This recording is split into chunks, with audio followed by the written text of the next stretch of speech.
हनुमंतरायानं शेपटीचा विळखा मारला, कारण शेपटीमध्ये खूप ताकद आहे हनुमंतरायाच्या. शेपटीचा विळखा मारला आणि अशी ताकद लावली, भुभुकार केला, असं उड्डाण केलं हनुमंतरायानं, शेपटी तुटली पण शिवलिंग जागचं हल्लं नाही. हनुमंतरायानं उड्डाण केलं, मग पाहायला लागले शेपटी सोबत आलंय का कसं फाडतं, शेपूटच गायब. अरे पण आपली शेपटी तुटली पण शिवलिंग जागचं हल्लं नाही. तुटलेली शेपटी घेऊन हनुमंतराय रामरायाकडे आले, म्हणे देवा काय सामर्थ्य, मला काही कळे ना, मला वाटलं वाळूच्या शिवलिंगात काय राम असणार आहे. राम म्हटले, हनुमंता त्यात केवळ राम नाही, रामाचा ईश्वर असणार आहे त्याच्यामध्ये, माझा आराध्य आहे. म्हणे देवा आता ठीक आहे, आता ही शिवलिंग कुठे ठेवू. म्हणे हनुमंता हे मुख्य शिवलिंग असेल रामेश्वर, रामाचे ईश्वर रामेश्वर म्हणून, आणि थोडंसं मागच्या बाजूला तू शिवलिंग स्थापन करते, हनुमतेश्वर नावानं जगविख्यात होईल. आणि या रामेश्वरम मध्ये तुमचं एक मंदिर शेपटी तुटलेल्या हनुमंताचं असेल, त्यानं तुम्हाला छिन्न पुच्छ हनुमान म्हणतील, शेपटी तुटलेले हनुमान. अशी हनुमंतरायाच्या संदर्भातली ही कथा. आजही जी लोक रामेश्वरमला जाऊन येतात तर त्यांना मुख्य रामेश्वरमचं दर्शन, वाळूचं शिवलिंग आहे ते, आणि त्याच मंदिरामध्ये मागच्या बाजूला, मंदिर फार मोठं आहे रामेश्वरमचं, तर मागच्या बाजूला हनुमतेश्वर आहे, तिथे लिहिलेलं सुद्धा आहे हनुमतेश्वर भगवान. आणि शेपटी तुटलेले हनुमान त्यांचंही दर्शन आपल्याला होतं. पण तीर्थाला गेल्यानंतर आपली माणसं चुकतील का, त्याच नादात असतो आपण. आपलं माणूस इकडून गेलं, ह्या बोळातून गेलं, तिकडून आलं, आणि हे चुकल आणि ते चुकल, मग जे पाहायचं ते आपण लक्ष देऊन पाहतच नाही. आपण फक्त आपलीच माणसं कुठे ती पाहायच्या नादात असतो. आणि त्यातले त्यात ज्यांना वाचता येत नाही त्यांचं तो फार अवघड, ज्याला वाचता येत नाही ते चुकाव. आणि तिकडच्या लोकांची भाषा आपल्याला कळत नाही ना आपलं बोलणं त्यांना कळत नाही, हे फार अवघड असतं. लक्षात घ्या, आपलं बोलणं समोरच्याला कळत नाही, समोरच्याचं आपल्याला कळत नाही, याला विसंगती म्हणतात. आणि अडाणी माणसाची अशी फार विसंगती तीर्थक्षेत्राला गेल्यानंतर होते. ही आपलीच होते असं नाही. एकदा आषाढीचा सोहळा गच्च भरलेला होता. हे वारकरी असे तुडुंब वारकरी, लाखोची संख्या, तुळस घेतलेल्या माता मावल्या, हंडा घेतलेल्या वयस्कर माता, कोणी पखवाज वाजवतंय, कोणी टाळ वाजवतंय, कोणी झेंडे घेऊन, सगळी वारकऱ्यांची प्रचंड गर्दी, महिला पुरुष. आणि या आषाढी सोहळ्याचं जगातल्या लोकांना आकर्षण आहे बरं, जगभरातल्या लोकांना. एक परदेशातली बाई, गोरी गोमटी बाई, आपल्या आषाढी सोहळ्यात वाखरीला येऊन पोहोचली. आणि वाखरीला सगळ्यात मोठं रिंगण, तुळशीवाल्या माता मावल्या, वयस्कर असतात त्या, कोणी 60 वर्षाचं असतं, कोणी 55 वर्षाचं, कोणी 70 असतं, पण तुफान पळतात त्या सोहळ्यामध्ये. कुठून त्यांना एवढी ताकद येते, गावात काठी घेऊन चालणार पण तिकडं रिंगणात पळणार. आणि सुना टीव्हीला पाहतात, म्हातारी घरी किती नाटकं करते, काय रिंगणात पळते बाई तिकडं. सुना इकडंच टीव्हीवरती पाहतात म्हातारीला. तर ते सगळे वयस्कर माणसं त्या रिंगणामध्ये असतात, पताका घेऊन, तुळशी घेऊन, हंडे घेऊन. ती जी परदेशातली बाई होती, तिला ते सगळं पाहून एवढा आनंद झाला, त्या बाईला काय भावना व्यक्त कराव्यात ते कळना. ती तिच्या भाषेत म्हणायला लागली, wonderful wonderful wonderful wonderful, wow wonderful. आपली एक म्हातारी होती, 67 वर्षाची म्हातारी, डोक्यावर तुळस घेतलेली. आपली म्हातारी रिंगण सोडून दिलं, हिचं तोंड पाहायला. आणि ही बाई जी होती ना परदेशातली, ती उभी उड्या मारायची, वंडरफुल वंडरफुल. आपली म्हातारी तिनं असा पदर खोचला कमरेला, अशी नथ घातलेली, मोठा कपाळाला कुंकवाचा टिळा लावलेला, मोठी टपोरी माळ गळ्यात तुळशीची, डोक्यावर तुळस. आणि म्हातारी म्हटली, ए सटवे, कशाचं ग वंडरफुल, हे पंढरपूर आहे, वंडरफुल नाही.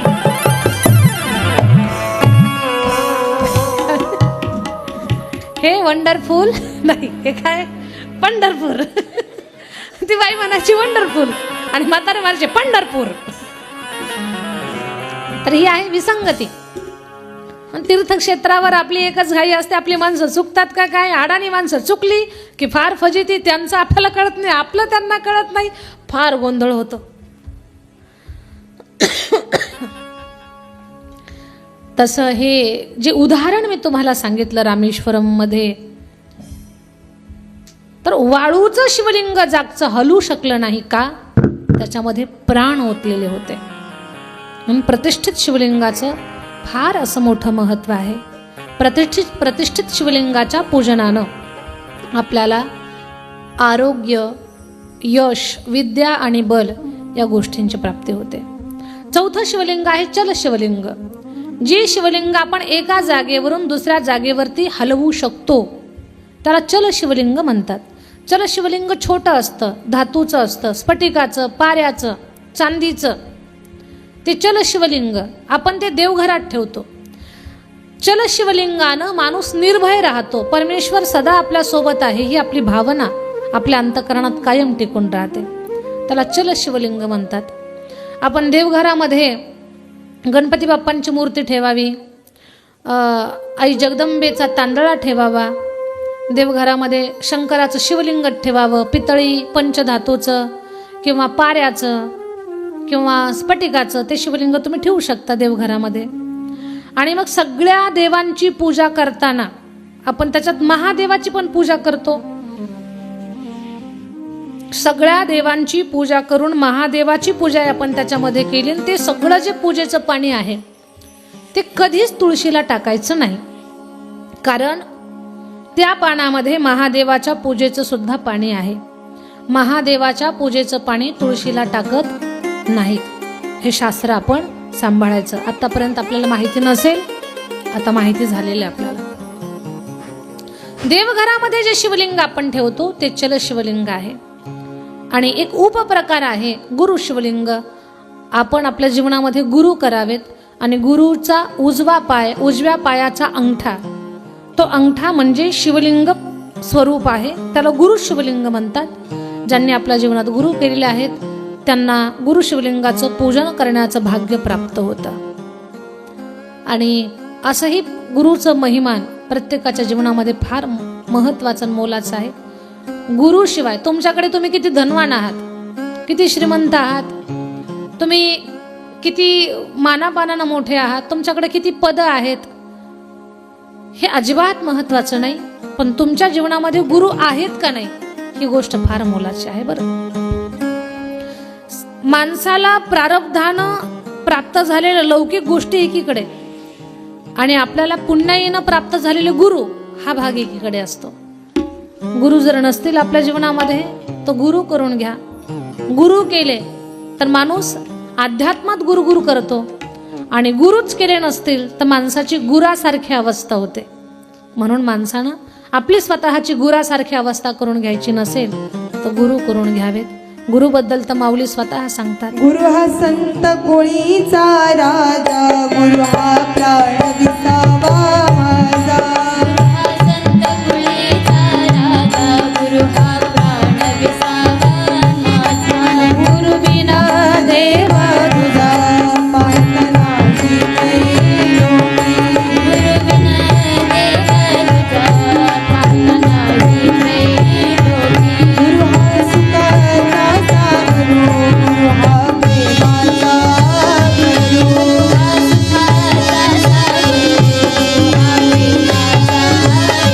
गुरु हा दैयाचा गुरु, कदा काळी गंगायला.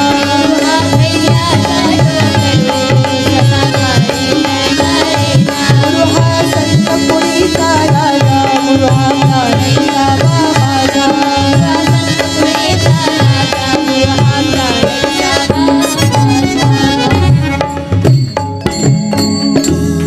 शिवलिंगांचे प्रकार आपण पाहिले. देवाच्या विवाह कथेकडे आपण वळणार आहोत. तत्पूर्वी आपण 5 मिनिटाचं भजन घेऊ. सर्वांनी उठून उभे राहा, सुंदर गोड भजन करा, आणि परत आपण कथा ऐकायला बसू.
नमः पार्वती पते शिव हर हर हर हर महादेव।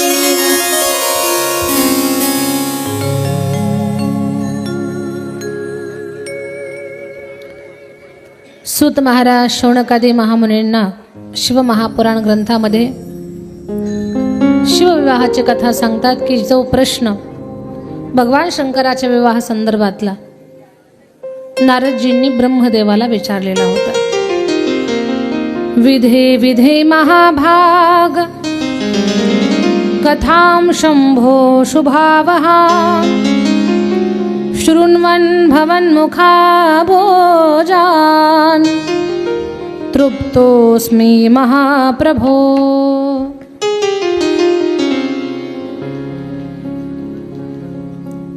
भगवान श्री शंकराच्या विवाहाची कथा मला श्रवण करायची आहे। ब्रह्मदेव सृष्टी निर्मितीपासून सांगू लागले, नारदजी सर्वप्रथम मी सत्यलोक निर्माण केले। ब्रह्मदेव स्वतः सांगतात विष्णूसाठी वैकुंठ तयार केले, भूलोक, भुवरलोक, मयलोक, तपोलोक, सत्यलोक, पितृलोक, नरकलोक अशी लोक तयार केली। 14 भुवने तयार केली, देवी देवता, सनकादिक मुनी, अप्सरा, गंधर्व, 4 वेद, 12 सूर्य, 8 वसु, वैश्वेदेव, 27 नक्षत्र, 7 ग्रह, सूर्यमंडळ आणि मानसिकरित्या पृथ्वी तयार केली। 10 प्रजापती निर्माण झाले ब्रह्माजीच्या शरीरापासून।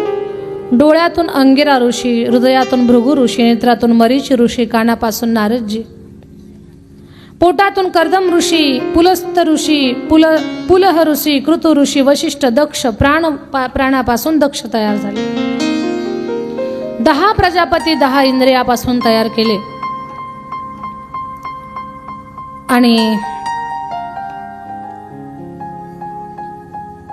प्रजापती दक्ष यांना प्रजापती पद प्राप्त झालं। दक्ष महाराज कणखल या क्षेत्री स्वतःचा राज्यकारभार करत होते।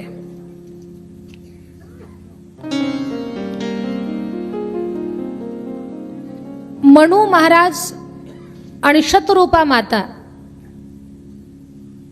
भगवान श्री ब्रह्मदेवानं आपल्या शरीराच्या उजव्या अंगापासून एक पुरुष निर्माण केला, त्यांचं नाव मनु महाराज।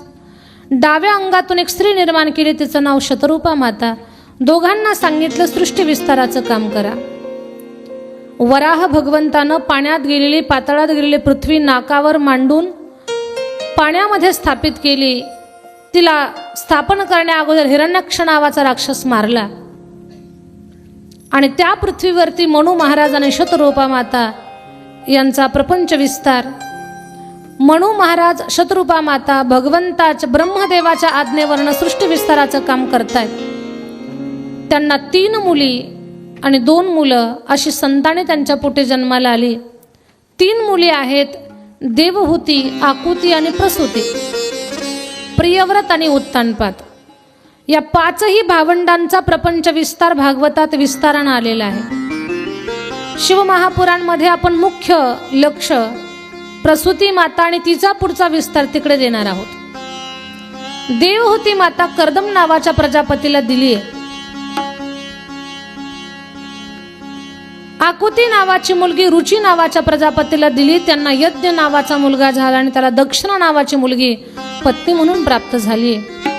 प्रसूती नावाची कन्या ही दक्ष प्रजापतीला दिली। दक्ष महाराजांना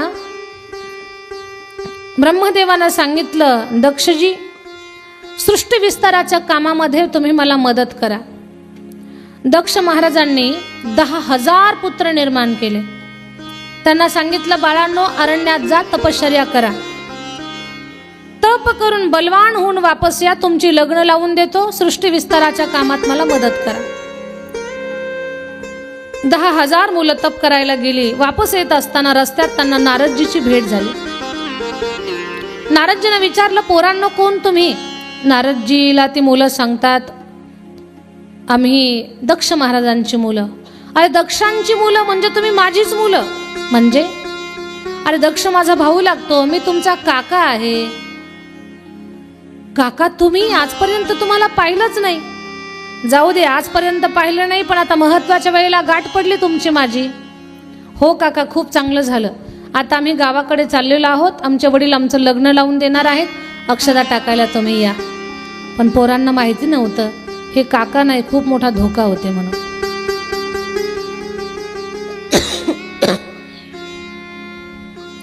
नारदजी म्हणतात, पोरांनो लग्न होणार आहे तुमचं? म्हणे हो. म्हणे अरे तुम्ही फसता इथं. लग्न करून आजपर्यंत कुणाचंही भलं झालेलं नाही. खरंच जर संसारामध्ये सुख असतं तर आपले सफरचंदासारखे गाल खोबऱ्याच्या उलट्या वाटीसारखे झाले असते का? काळे केस पांढरे झाले असते का? अजूनही आशा आपल्या संपलेल्या नाहीयेत. याचा अर्थ प्रपंचातलं सर्व सुख आपल्याला मिळालेलं नाही. सर्व सुखाची आशा जन्म गेला, क्षण एक मुक्ती यत्न नाही केला. हिंडता दिशा क्षीण पावला, माया वेष्टीला जीव माझा. संसार दुःख मुळ, संसार दुःख मुळा चौकडे काळा, विश्रांती नाही कोठे, रात्र दिवस तळमाळा, क्रोध लोभ शून्य, पाठी लागले मोडाळा, मौना विशरण जाऊ, दृष्टी निर्माळा, धर्मदा गोत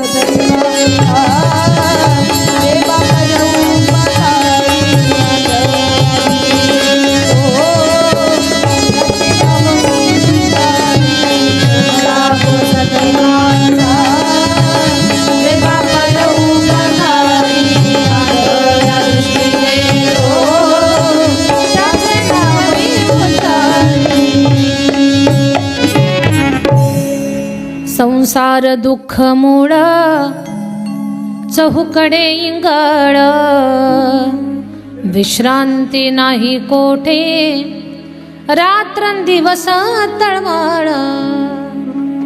संसारामध्ये सुख झोपले काका, खरं खरं बोला, संसारात सुख. बरं हे आपणच सांगतोय असं नाही, कवयित्री बहिणाबाईंनी सांगितलंय. अरे संसार संसार जसा तवा चुल्ह्यावर, आधी हाताले चटके, मग मिळते भाकर. बरोबर बरोबर आहे का? हाताला चटके बसल्याशिवाय भाकर मिळत. आणि तुम्ही नका सांगू, इकडे विचारावं लागेल मला. अरे संसार संसार जस कप बशीचं घर, बशी बसे जागेवर, कप हिंडे दारोदार. बशी निवांत आहे, कपाची फार फजिती आहे. साखर संपल्यानंतर दुकानात बशी जाते का कप जातो?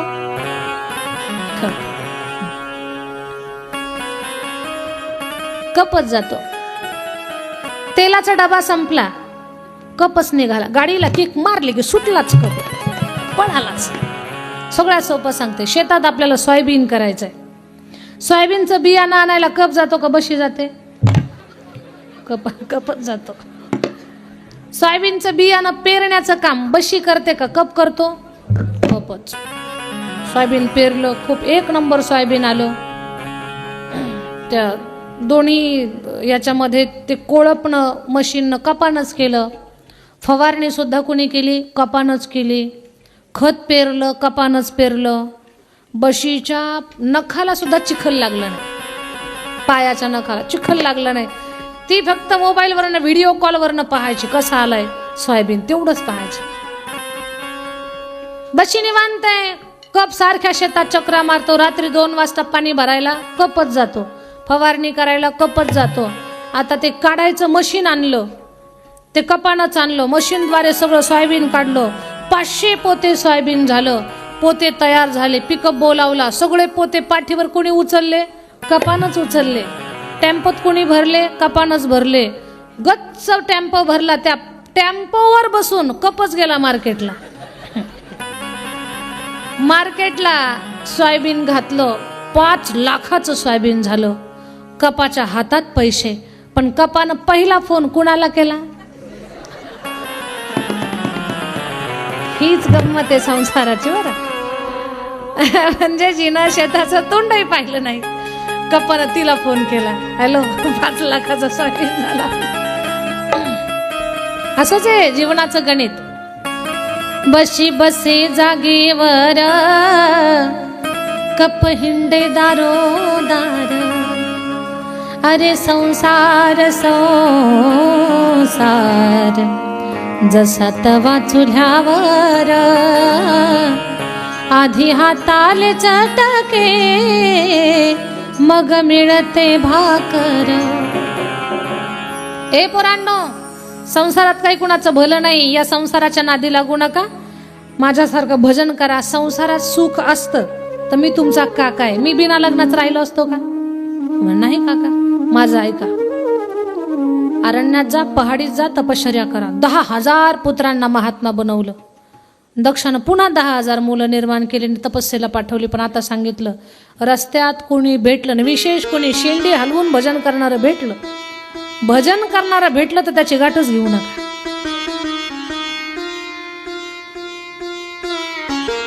पुन्हा नारदजी भेटले त्या मुलांना. त्याही पोरांना अरण्यात पाठवलं.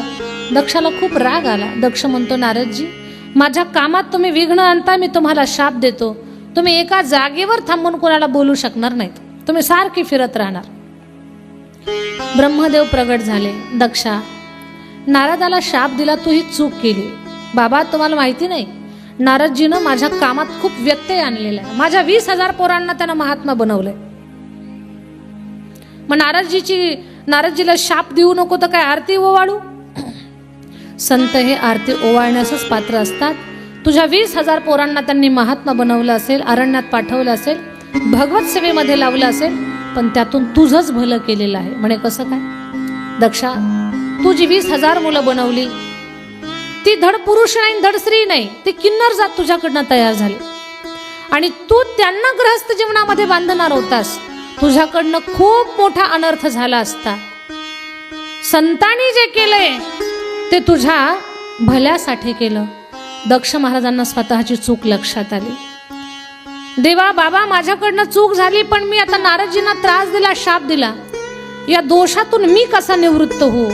म्हणे, आई भवानीचं जागरण कर, भगवतीचा जागर कर. तिला मुलगी म्हणून पोटी जन्माला येण्यासाठी प्रार्थना कर. तेव्हाच या दोषातून तो मुक्त होशील. महलामध्ये भिंतीवरती चित्र काढलं भगवतीचं. ज्योत जाळली, रात्रंदिवस डोळे लालबुंद झाले, पण पापणी खाली झुकली नाही.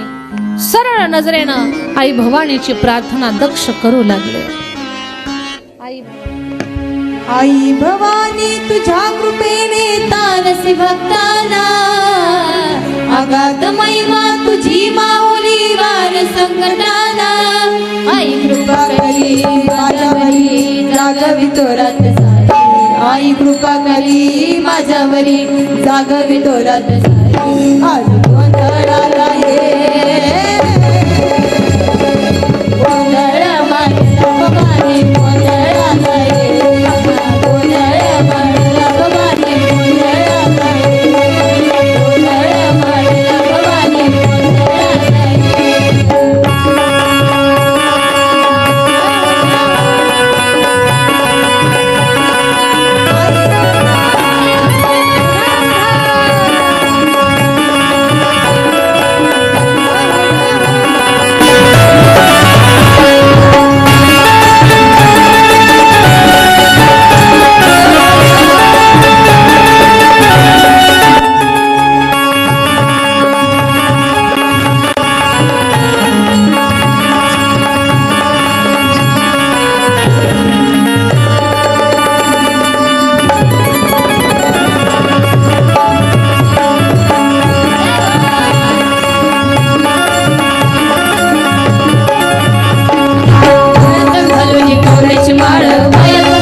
सुंदर. आई भगवतीचं जागरण केलं दक्षानं 9 दिवस नवरात्री. आई प्रगट झाली. काय पाहिजे दक्षा? आई माझ्या पोटी मुलगी म्हणून जन्माला आहे. ठीक आहे, माझ्या 2 अटी आहेत. पहिली अट, माझं लग्न महादेवासोबत लावायचं. दुसरी अट, ज्या दिवशी महादेवाचा अवमान करशील तुझ्यासहित तुझं राज्य जाळून निघून जाईल. देवीला शक्तीला सांभाळणं एवढं सोपं नाहीये. तिची कृपा झाली तर ती खूप काही देऊन जाते, पण आपल्याकडनं जर ती दुखावली तर मग काहीच ठेवत नाही आपलं. पण तिच्या सेवेमध्ये, तिच्या उपासनेत, तिच्या अर्चनेत कधी कमी पडायचं नाही. आपल्याकडनं कुठली चूक होईल असं आपण कधी वागायचं नाही. जमतं तेवढं तिची उपासना, तिची भक्ती करण्याचं काम आपण करायचं. सुप्त एक ज्योत, दक्षाची पत्नी प्रसूती माता तिच्या उदरात लुप्त झाली. प्रसूती मातेचा गर्भ वाढतोय आणि प्रसूती मातेचा गर्भ कन्येचा गर्भ आहे, कारण भगवती श्री रूपात आता प्रगट होणार आहे शक्ती. प्रसूती मातेचा श्री गर्भ एवढा पवित्र आहे. आज कुठल्याही हॉस्पिटलमध्ये जा, जिथे स्त्रियांचं बाळंतपण असतं त्या कक्षाला प्रसूती गृह म्हणतात. प्रसूती कक्ष. ही प्रसूती कोण आहे? जिनं सती मातेला जन्म दिला, तिची आई दक्षाची पत्नी. एवढं श्रीगर्भाचं महत्व आहे, किंवा एवढा त्या श्रीगर्भाला पवित्र मानलेला आहे. प्रसूती माता, तिच्या उदरामध्ये कन्या रूपानं भगवती वाढते. 9 महिने 9 दिवस पूर्ण झाले. कन्या रत्न जन्माला आलं. खूप आनंद झाला. मुलगी